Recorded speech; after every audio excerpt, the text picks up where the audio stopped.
Steel Eel is the Morgan Mega Coaster at SeaWorld San Antonio in San Antonio, Texas.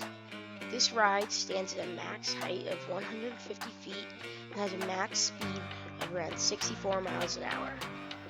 The ride features a bunch of airtime hills, along with a super long train. In this review, I will talk about my experiences on Steel Eel and why I believe it to be the best coaster at SeaWorld San Antonio.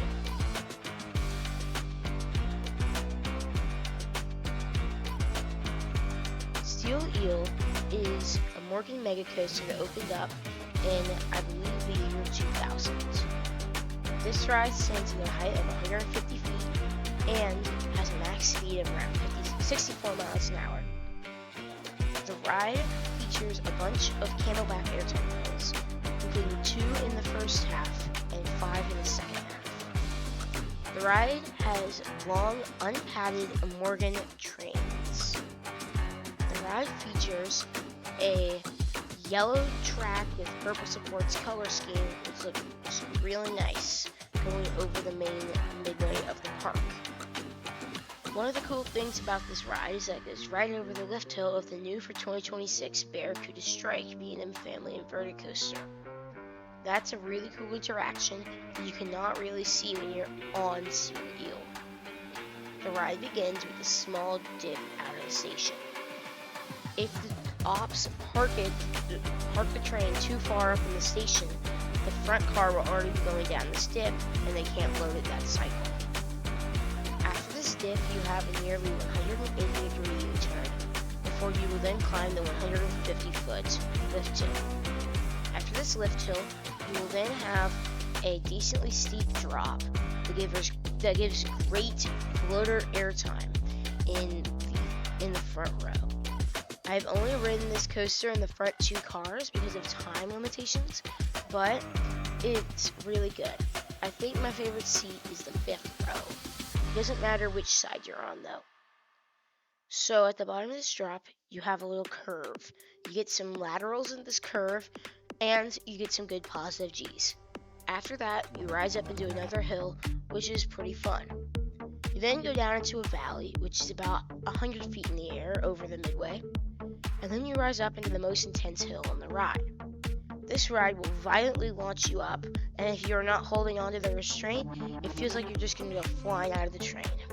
The drop is also one of the most sustained moments of floater airtime. After this, you rise up into the mid-course, getting some good floater airtime in the front, a couple cars, and then you have a pretty forceless twisted drop off of the mid-course. The mid-course does take away about half your speed, but you still get some really good airtime in the second half. You have some really good speed going down this hillside at the bottom of the drop off the mid-course.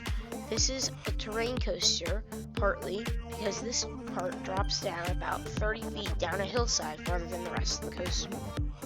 After that, you ride into a camelback that looks much bigger off-ride than it feels on-ride.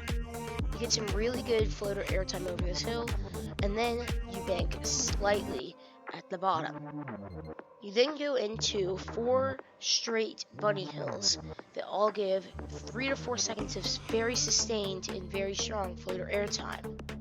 After every hill in this ride, I should note that you will slam back down into your seat. So brace yourself by either putting your hands down on the sides of the seat or in front of you to help you make your landing more gentle. After this, you then go and over a smaller drop off the last hill into a pretty forceless but fast S-bend. It goes right next to Barracuda Strike Station before you will then have the loudest brake ride I have ever heard, which is very loud. It goes right behind Barracuda Strike's lift hill and goes right into the station. Whenever we went, they were running 1 train, which is fine. We always got on within 1 to 2 cycles, even when it had a decently long line, because of how high the capacity is in this ride. I'm pretty sure it has 18 rows, each seat 2 people, which is about the capacity of a B&M. It just has 1 train on the track at once. This ride is a really fun coaster, and for its final score, I'm going to give it a 9.5 out of 10. I think that if the trains were more comfortable, then it would probably earn a 10 out of 10. It's a really scenic ride with a lot of good forces and some good variety.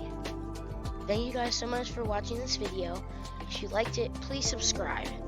Leave your thoughts in the comments below. Goodbye.